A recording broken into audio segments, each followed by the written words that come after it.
मैं जब पिछली बार आपके सड़क के किनारे कार्यक्रम हुआ था, उस समय भी यही बात मैंने रखी तो कही थी,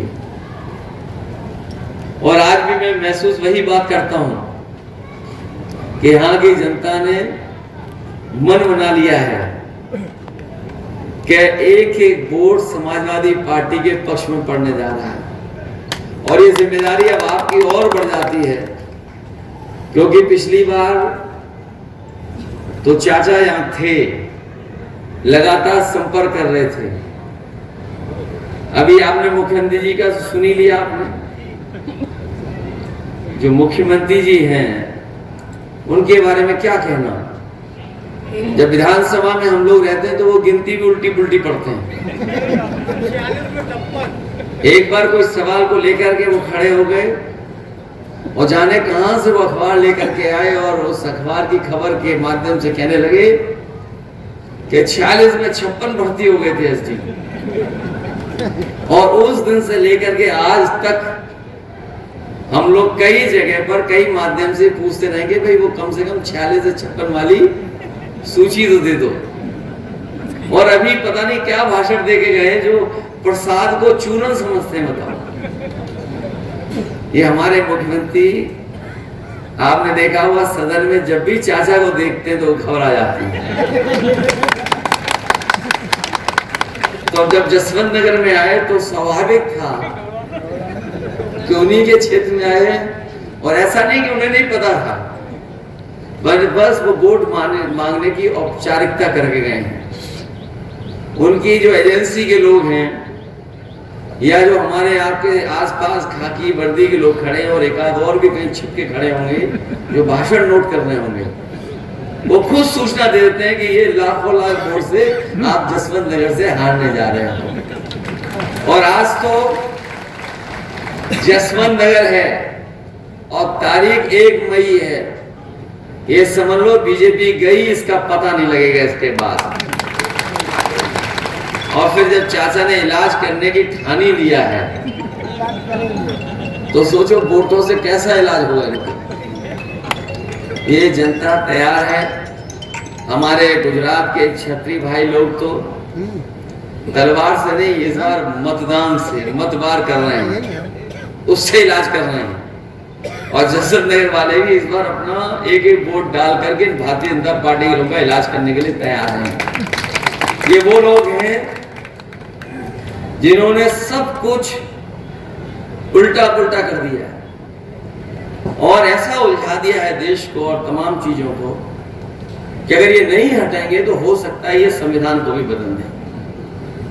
कई बार हम लोग इस बात को कहते हैं कि संविधान बदलेंगे, तो पत्रकार साथी और बीजेपी के लोग ये तर्क देते हैं कि संविधान कैसे बदल जाएगा।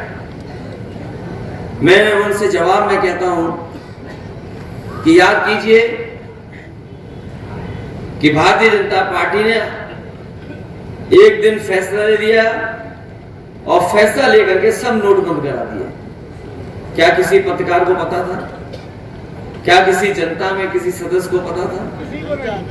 और इसी तरह अभी जो अग्निवीर व्यवस्था आई है, ये जो अग्निवीर व्यवस्था जो पक्की नौकरी होती थी, ये जो 4 साल की नौकरी कर दी है। हमारे यहाँ बहुत सारे लोग ऐसे होंगे गांव के जो फौज में जाकर के न केवल उन्होंने सीमा पर देश की रक्षा करने का काम किया, बल्कि अगर उनके परिवार की आर्थिक और सामाजिक स्थिति देखोगे, अगर वो फौज में भर्ती हो गए तो उनके घर परिवार की सामाजिक और आर्थिक स्थिति भी बेहतर हो गई और नई पीढ़ी को अच्छा पढ़ने का भी मौका मिल गया। जब ये जानकारी बीजेपी को हो गई कि गांव के बच्चों की जो पढ़ाई लिखाई वो बेहतर हो गई, फौज में जो लोग भर्ती हो जाते हैं उनका सामाजिक आर्थिक रूप से वो मजबूत हो जाते हैं, तो उन्होंने ये फैसला लिया कि अब पक्की नौकरी नहीं, अग्निवीर के माध्यम से ही नौकरी मिलेगी। हम अपने तमाम नौजवानों को कहना चाहते हैं इस मौके पर कि समाजवादी सरकार और इंडिया गठबंधन की सरकार आएगी, ये जो आधी अधूरी 4 साल की नौकरी दी है खत्म हो जाएगी और जो पहले व्यवस्था थी कि नौकरी पूरी मिलती थी और पेंशन और सुविधाएं मिलती थी, वही इंतजाम करने का काम करेंगे। ये हमारे खाकी वर्दी वाले भी कभी कभी हम लोगों को गुस्सा दिखाते हैं। ये लोग भी जान लें, बीजेपी वाले आ गए तो 4 साल की नहीं, इनकी 3 साल की नौकरी हो जाएगी और बाद में हम लोग संगी घूमेंगे। और ये हो सकता है, ये पूछे कैसे हो सकता है भाई, अग्निवीर की हो गई तो तुम्हारी भी हो जाएगी। और सरकारी विभाग देख लो, बताओ आउटसोर्स में है नौकरी में कि नहीं है? क्लास 4 क्लास 3 धीरे धीरे सरकार ने आउटसोर्स कर दिया। न केवल नौकरियां सरकारी विभाग में आउटसोर्स की, बहुत से विभागों को आउटसोर्स कर दिया। ये जो आरक्षण ना खत्म होने की बात बीजेपी के लोग अब कह रहे हैं, वो इसलिए कह रहे हैं कि पीडीए परिवार से सब लोग जुड़ गए और जो बहुजन समाज के लोग हैं वो ये समझ रहे हैं कि बाबा साहब भीमराव अम्बेडकर जी का जो संविधान दिया हुआ था उसको भी ये बदल देंगे। ये बदले न बदले, लेकिन उस रास्ते पे ये लोग चल रहे हैं। सोचिए आप, अगर विभाग में प्राइवेट हो जाएगा तो क्या आरक्षण लागू होगा क्या उसमें? ये जो हवाई जहाज वाला विभाग था जिसमें लगभग 1 लाख लोगों को नौकरी मिलती थी, ये कुछ वर्षों से प्राइवेट कर दिया गया है। अब बताओ, प्राइवेट में जाने के बाद क्या आरक्षण मिल रहा है किसी को? इसी तरह और विभाग है, बीएसएनएल है, ये सरकारी विभाग, टेलीफोन वाले थे, ये सब प्राइवेट हो गए। ये पानी के जहाज जिस विभाग से चलते थे वो प्राइवेट हो गया। बीमा कंपनियां प्राइवेट होने जा रही हैं, बैंकें प्राइवेट होने जा रही हैं। तो सोचिए, अगर वो आरक्षण नहीं खत्म करना चाहते तो आखिरकार प्राइवेट के रास्ते पे क्यों जाना? इसलिए घबराए हुए हैं भारतीय जनता पार्टी के लोग। और घबराने का नतीजा देखिए, जो कभी आरक्षण खत्म करना चाहते थे वो आरक्षण के पक्ष में बोल रहे हैं। लेकिन मैं अपनी जनता को सावधान करना चाहता हूं कि भारतीय जनता पार्टी के वो लोग हैं जिन पर भरोसा नहीं किया जा सकता। इन पे भरोसा तो बिल्कुल नहीं किया जा सकता। और अब तो इनकी और पोल खुल गई। ये अलग बात है कि इलेक्टोरल बॉन्ड जो आए थे उससे तो पोल खुली इनकी, जहां पर इन्होंने चंदा नहीं वसूला था पैसा। हम और आप लोग एक दूसरे का सहयोग मदद करते तो क्या लाखों में दे सकते हैं, लेकिन इस तरीके से कोई चंदा नहीं देता था। सब सीमाएं लांगे भारतीय जनता पार्टी के लोग और दबाव बना करके अपने सरकारी विभागों का, सोचिए कितना चंदा लिया इन्होंने। कई ऐसी कंपनियां हैं जिनके पास मुनाफा नहीं है, जिनके पास कोई कारोबार नहीं है, टर्नओवर नहीं है, लेकिन उसके बावजूद भी अपने टर्नओवर से ज्यादा चंदा दिया है। और कोई कल्पना नहीं कर सकता था कि 1,000 करोड़, 500 करोड़, 400 करोड़, 300 करोड़ तक चंदा दिया है। और ये बात मैं इसलिए कह रहा हूं, ये जो महंगाई दिखाई दे रही है वो महंगाई वसूली के कारण भी है। जो कंपनी, जो उद्योगपति अगर चंदा और वसूली के नाम पर पैसा दे देंगे सरकार को, तो बताओ मुनाफा कमाएंगे कि नहीं कमाएंगे? ये मुनाफे की वजह से महंगाई है। और आपने तो अपने बीच देखा है, जैसे हमने और आपने पुराने लोगों ने बाजार में पार्ले जी का बिस्किट पैकेट देखा होगा। पहले कितना बड़ा पैकेट आता था, पहले इतना बड़ा पैकेट था। जैसे जैसे महंगाई बढ़ी और कंपनी को मुनाफा कमाने के लिए फैसला लेना पड़ा तो पैकेट छोटा होता चला गया। अब बताओ पैकेट कितने का मिलता है? अब 5 बिस्किट का पैकेट हो गया। पहले इतना बड़ा था, अब इतना बड़ा हो गया। और ये सरकार में आ गए तो हो सकता है 1 बिस्किट का ही पैकेट बना देंगे। और आपने तो खुद देखा है, बताओ बोरी से कितनी खाद चोरी हो गई। पहले 5 किलो और फिर अब कितनी और चली गई? 5 किलो और चली गई। ये सरकार में आ गया तो और 5 किलो चली जाएगी। बाद में आपको हो सकता है खाद पौष में लानी पड़ेगी। ये स्थिति पैदा कर दी उन्होंने। और जिसको लेकर के ये बहुत प्रचार करते थे, अब वो बात खुल गई। फिर ये लोग हमें और आपको सबको वैक्सीन लगवा रहे थे और जबरदस्ती वैक्सीन लगवा रहे थे। चुप हो जा। हमें लगता है बहुत कम लोग होंगे जो हमारे जैसा फैसला लिए होंगे, वैक्सीन नहीं लगवाएंगे। हमारे जैसे कम ही बचे होंगे महंगे नहीं लगवाई, तुम्हें तो डॉक्टर ने मना की होगी। आपके कहने पे। तो एक तो हमने नहीं लगवाई, अब तो बात खुल गई ना। और सोचिए कंपनी को क्या कहना पड़ गया। कंपनी ने खुद हाई कोर्ट में कहा कि हाँ, इस वैक्सीन के बाद लोगों का हार्ट अटैक या हार्ट संबंधी बीमारियां बढ़ी हैं। अब सोचिए जिनके घर में सर्टिफिकेट होंगे, जो वैक्सीन के सर्टिफिकेट आप लोगों ने रखे हुए हैं, उसको देख करके आप वोट किसको डालोगे? आप जब सर्टिफिकेट दिखाई देगा तो कोई भी भारतीय जनता पार्टी को वोट नहीं दे सकता। अलग तरह की चिंता डाल दी मन में कि पता नहीं कल क्या हो जाएगा। तभी तो क्या कहते थे कि अफसर ढूंढना चाहिए, कोई नारा दिया था उस समय उन्होंने। तो सोचिए क्या अफसर ढूंढा उन्होंने कि वैक्सीन वालों से भी इन्होंने चंदा वसूल लिया। इसलिए बहुत से ऐसे सवाल हैं जिसका जवाब भारतीय जनता पार्टी के पास नहीं है। लेकिन सबसे बड़ा सवाल जनता के बीच में यही है कि ये संविधान बदल देंगे, और संविधान बदलने के बाद हमारे आपके अधिकार छीन जाएंगे। हमें आपको जो सम्मान मिलता है वो भी ये छीनना चाहते हैं। और सच्चाई तो ये है कि बाबा साहब भीमराव अम्बेडकर जी का दिया हुआ संविधान ही हमारी संजीवनी है, जो हमें आगे बढ़ने का मौका देता है। यही संविधान हमें अधिकार देता है एक वोट का। और ये अगर संविधान बदल दिया तो हो सकता है भारतीय जनता पार्टी के लोग हमें और आपको जो वोट देने का अधिकार है वो भी छीन लें। इसलिए जहां मतदान के लिए आप जाएंगे वहीं सावधान रहेंगे, और सावधान रह करके अपने बूथ की रक्षा करने का काम करना। क्योंकि इस समय चाचा यहाँ ज्यादा समय नहीं दे पा रहे हैं, उन्हें भी चुनाव लड़ना पड़ रहा है और लड़वाना पड़ रहा है। तो उनकी भी इच्छा हम लोगों ने पूरी की है। तो कम से कम 1 लाख से ज्यादा का जिताने का काम करना, क्योंकि यहाँ की विधानसभा जिता सकती है। और कोई वर्ग ऐसा नहीं है जो वोट न देना चाहता हो आपको और हमको। अगर थोड़ा बहुत हम लोग उनसे बातचीत कर लें, बैठ जाएं और उनको समझा ले जाएं, तो मैं समझता हूँ हर वर्ग के लोग आपके साथ इस बार मतदान देने के लिए तैयार हैं। वो खुद महसूस कर रहे हैं महंगाई, बेरोजगारी और तमाम चीजें, क्योंकि इतनी महंगाई कभी नहीं हुई जितनी सरकार में हो गई। जब आज हम और आप लोग 1 मई को है, ये हमारे मजदूर भाई जानते होंगे, आज का दिन पूरी दुनिया में याद करता है मजदूरों को, तमाम उन लोगों को याद करता है जिनका योगदान है काम कर करके समाज देश को आगे बढ़ाने के लिए। ये जो लेबर डे है, आज की तारीख के दिन योगदान, संघर्ष और उनके किए हुए कामों से जो तरक्की हो रही है उसको सब याद करते हैं।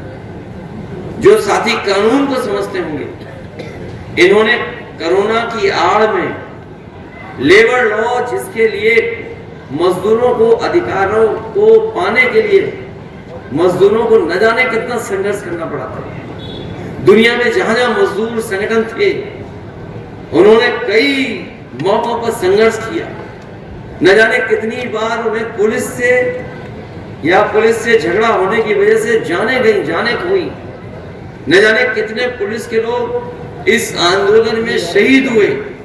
उसके बाद जो लेबरों को अधिकार मिले थे, मजदूरों को अधिकार, इन भारतीय जनता पार्टी के लोगों ने कोरोना की आड़ में उन कानूनों को भी ऐसा कर दिया है कि अब लेबर के पक्ष में वो कानून नहीं है। तो सोचिए आड़ में क्या नहीं कर सकते ये लोग।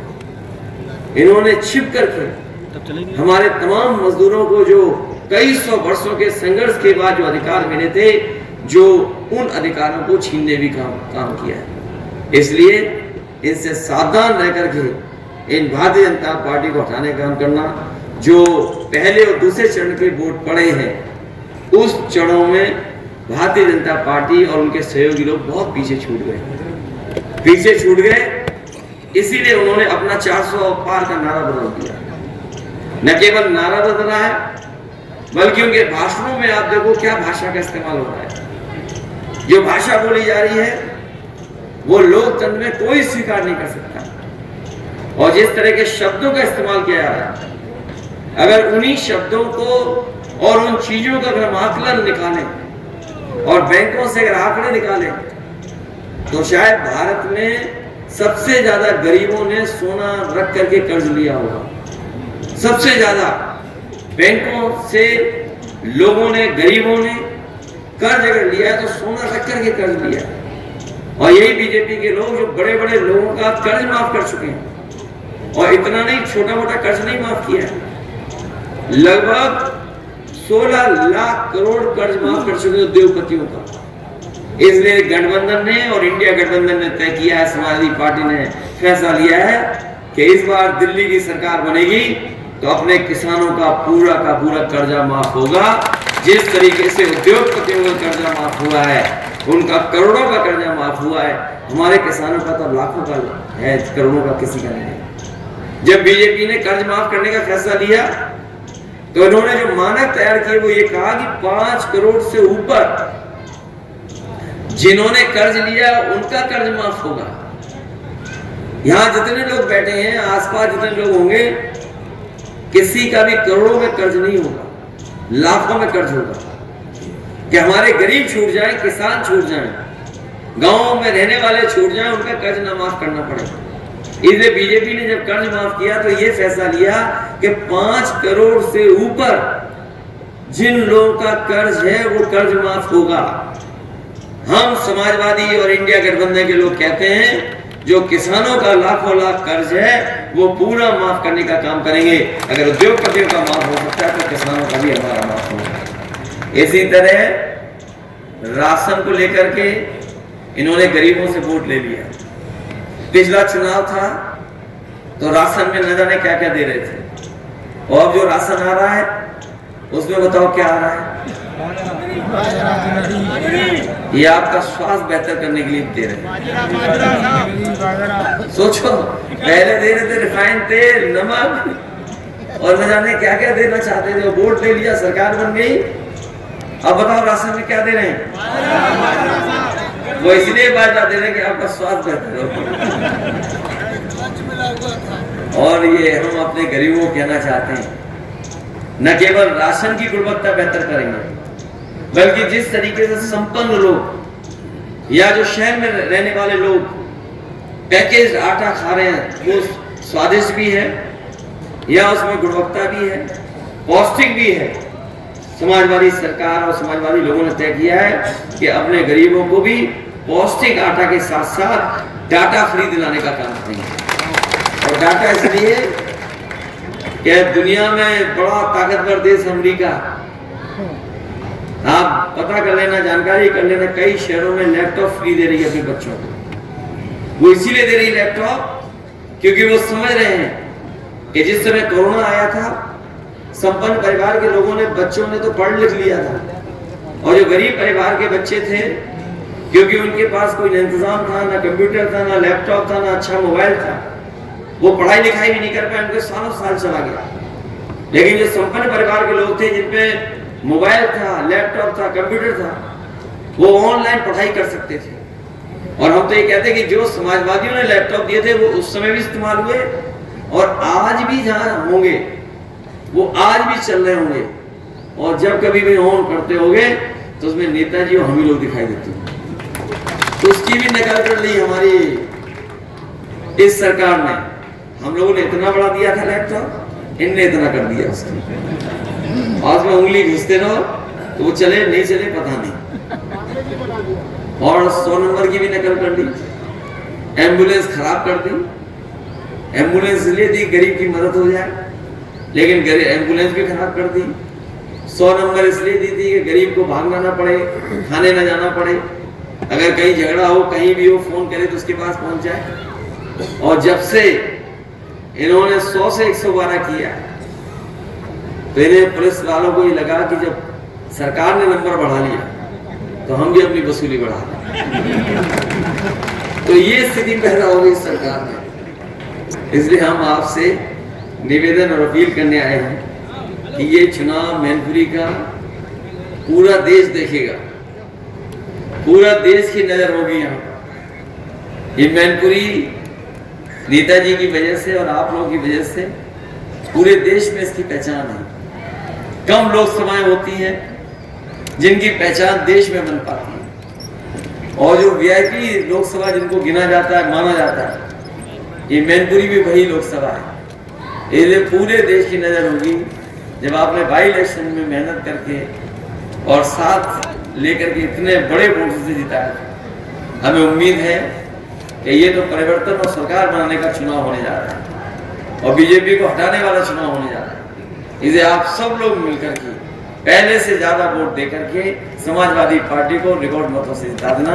यही निवेदन, यही प्रार्थना, यही अपील मैं आपसे करने आया हूँ। ये क्षेत्र वो है जो चाहेगा वो हो जाएगा और हमें